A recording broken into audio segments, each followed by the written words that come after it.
Hello YouTube, Joey here from Team Burning Infinity, coming with you with a very outdated video that needs to be caught up. But yeah, this is a video on the 100 Katana deck that I showcased in a match or two a week or two ago. I've been extremely busy.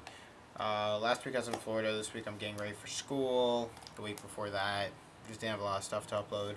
I did have other versions of the deck recorded, but I didn't really like it. And this is a bit different from what you've seen on the videos, so keep that in mind. Let me know what you guys think of the deck, and if you have any suggestions, thoughts, or ideas, don't forget to like, comment, and subscribe for more Buddyfight content. Yeah, let's jump straight into this. So obviously we're playing Katana World, so Katana, and the Buddy is Evil and Heart Yamagitsune because we were playing the Skull Warrior engine since most of the 100 Demon Katana World cards are Skull Warriors. I figured might as well focus on the Skull Warrior engine since I could maximize the 100 Demon cards and potential of the deck. So yeah. For size zeros, we play 2 Rampage Shizumagune. This would probably be 3 or 4 of if I had 3 to 4 copies, but I just haven't been able to find them since most of them are in Dev's deck and whatnot. So yeah, that's that. Then for size 1s, play 2 Blood Knife Kimentai, 4/2/1, size 1, free to call, suicides itself at the end of the turn, but he has Penetrate, and that's why we play him, free Penetrator. And we play 2 copies of Demon Kid Maru, 6/2/1. When he's resurrected, you gain a... When he's called from the drop zone, you put the top card of your deck into the gauge, and he destroys himself at the end of the turn. You play him because he gives you free gauge, and he makes up for his own quote-unquote call cost if you play Return to the Underworld, which is the 1 gauge cost for Underworld. Or if you play the other 100 Demon set spell, Odd Festival, you pay life and gain a gauge, as well as a monster, so it always makes up for what you pay to get him back from the drop zone. And he's a 6k beater as well as having 2 critical, always making him useful. Then we play 2 copies of, what is this card? Dang these names. Kalavinka Ugasui Machi. Basically 3/1/5 double attacker, call cost 2 gauge. And you pretty much use it as discard fodder for Aohime or something. It's one of the purposes of it. And then once it's in the drop zone, you start really calling it and whatnot, because that's a lot cheaper to call than paying 2 gauge. Then we play 3 copies of Composed Kagetachi, another 100 Demon Skull Warrior, size 1, free to call, 3/2/1, and he has the Thundermine ability. When your opponent would equip an item, deal damage. He's a great first turn play because most decks of the format play items of some sort, shape, or form, such as Brave Machines and superheroes doing Ride and Transform. That deals damage. Equipping an item regularly deals damage. So yeah. The ability only activates once per turn, but it's still really useful. I think it only activates once per turn. But, still really nice to get that free damage in after swinging, and if they know, they know. Also, you can kill a couple things because of 3k power being totally not useless or single-purposed, but usually you swing with him for 2. Then we play 4 copies of the Buddy, Evil and Heart Yamagitsune. 5/2/1, which is 1000 Rapier clone in terms of stats. He has a call cost for a gauge, and he has the ability to Darkness. When a Skull Warrior would deal damage to your opponent, you send that monster to a drop zone and you draw a card. So he's pretty much your draw engine, huge pressure / advantage engine, and he does a lot for the deck, and that's why we play him at 4 and as our buddy. So we play 13 size 1s and 2 size 0s. Then we go on to the size 2s. We play 2 copies of Outlander. Outlander is a 5/3/1 who killed himself at the end of the turn, and when he enters the field, he's a walking death grip. So basically what you do is you call him, you destroy size 2 or less. You either kill another size 2 or less, which rarely occurs, because what you really want to do is if you have Yami in center or something, and you call this to the right, you call something pop like center per se, swing for 3, kill it to Darkness, and then draw a card, and that helps a lot. So that's why we play him. He pops things. He's extremely useful, and I'd say he's almost near staple. He's a very powerful card for being free. 3 critical and 5k power always helps, and just destroying size 2 or less for free is always a plus. Then we play 2 copies of Thunderclap Geico, probably the card that inspired me to make this deck.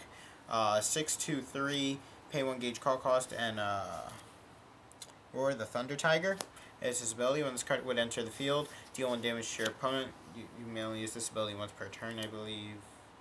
Yeah, it only activates once per turn. So, what you do is you call him. He's your main size 2, which you call with Odd Festival, pay life, get him back, deal damage, and just rinse repeat as you slowly roll down the resources and whatnot. Or that was the original intent of the plan, but it's Skull Warrior based, so Skull Warriors, and they do what they want. 6k beater always helps, and just free damage. And if you really needed the draw, you could do this, and then to darkness it after it enters the field. I never ever do that, but if you really do need it. But the main reason I'm playing is free damage, consistent to call, 6k beater, and still has 2 crits, so very nice. Played 2 copies of Tempest Garo. I was playing 3 in the original build. The only reason I lowered this is because I want to fit other cards in the deck, so kind of need to lower him a bit. 3/2/5. He has the ability Garo Slash. It's an active ability. You can use this many times as you want per turn, and when you pay a gauge, if you do, this card gains double attack and plus 3,000 until the end of the turn, and at the end of the turn it also destroys itself. So usually you do it for power to beat over walls, and if they have Soul Guard, do it twice. Very important and very useful, but yeah. Only play 2 because space. Same thing with this card. I would definitely be playing this at 3 otherwise, but you pay a lot of life in this deck, and that's the other reason I lowered this card too, because you were paying a lot of life, and I just couldn't consistently call this thing in the mid to late game because it hurt way too much. Cat Shadow Oihime is a 5/2/4, pay 1 life call cost, and when it enters the field, you can discard a card from your hand, and if you do, add 1 set spell with Demon Way and its attribute to your hand.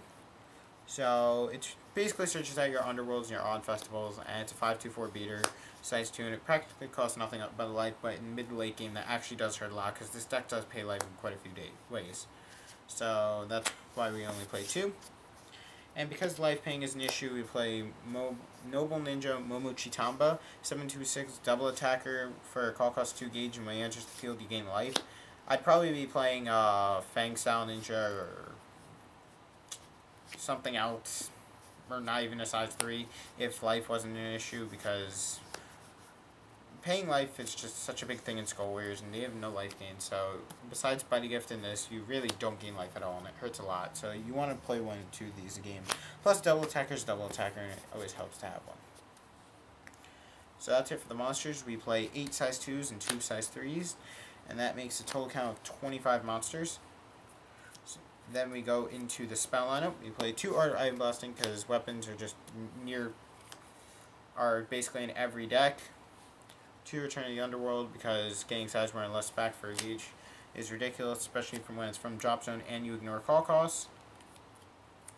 We play 2 Odd Festival. This is the first 100 demon spell we play, and it's also a set spell. You pay a life and you call size 2 or less Skull Warrior back from your drop zone without paying its call cost. Paying life in this deck kind of is a pain, so you don't want to overuse this, but if you're pushing for game, you just try and drop as many as you can, whatnot, pay as much life as you can, get as many cards on field as you can to push for damage. And this is a really important spell for the deck. Then we play 2 100 Demons, Tome of Judgment. It's the Grimoire clone for the deck. 100 Demon spell, and it's a Grimoire clone, so very nice. Adds to the theme, and it's just really useful in Skulls. And we play 200 Demons Sorcery, I want to say. Oh, Demonic Way of 100 Demons, Akishoki. This is your Abyss Symphony clone you may only activate if you have 100 Demons on field. That's pretty easy because you have things like Shizumagune, Ugasui Machi, Composed Kagatachi, Garaiko, and then your set spell and your item. But yeah, so if you're at 605, pay a gauge, draw 2 cards. Then we get into other cards. 3 Art of Explosive Hades Fall. I would play 4, except this isn't regular Skull Warriors, as well as the fact that there's just not really enough space right now for this card. Although this card is flat out amazing and is 3 to 4 staple in my opinion in any Katana World deck that pretty much, actually almost any Katana World deck, just because this thing always has been one of the saving graces of the deck since it came out.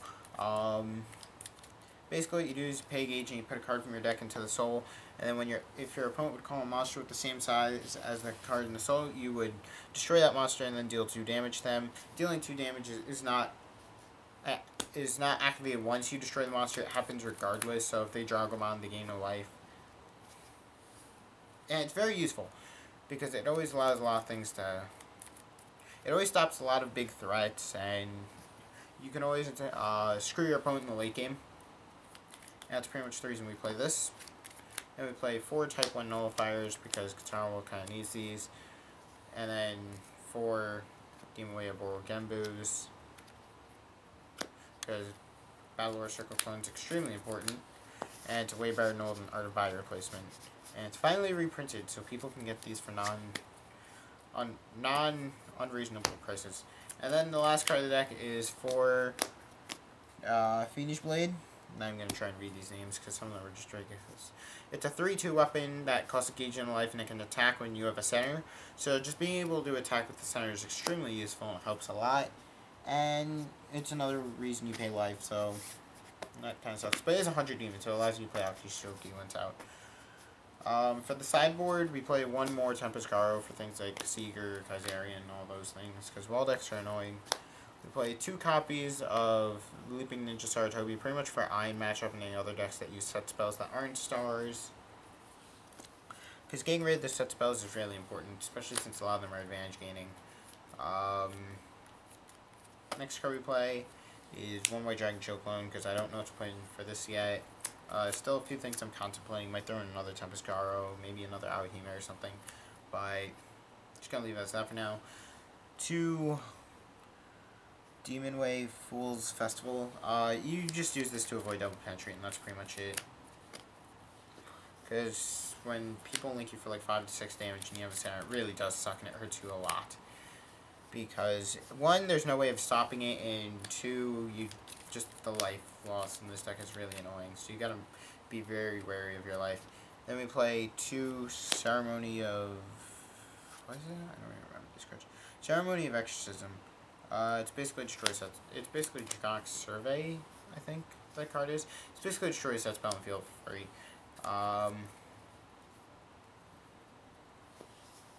Reason of this, just once again, stars for Great Fate Frozen Stars really screws over this deck. One of the main reasons I'm citing this, but other than that, just more set spell destruction. And then we play 2 Super Lethal Formation, Azure Cascade Formation, or whatever it's called.